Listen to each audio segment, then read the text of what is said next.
Anggota Polri yang ditangkap dalam kasus penyalahgunaan narkoba ini diketahui berinisial AS. Pelaku merupakan personel Polda Maluku berpangkat Aibda dan bertugas di Direktorat Reserse Narkoba. Pelaku ditangkap bersama barang bukti 40 gram sabu. Sementara dua pelaku lainnya merupakan target operasi BNN dan juga Sat Narkoba Polda Maluku sejak lama. Selain sabu dari tangan ketiga tersangka, polisi menyita uang tunai 4 juta rupiah, kartu ATM serta 2 buah telepon seluler. Timnya adalah dua gulung yang berisi sabu, 2 gulung plastik yang berisi sabu. Jumlahnya 40 gram.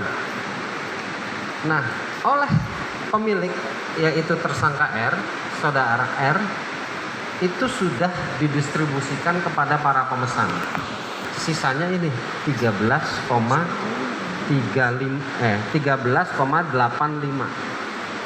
Sehingga dari fakta-fakta hukum yang ada, maka kita menetapkan 3 tersangka ini hari ini untuk ditingkatkan menjadi tersangka.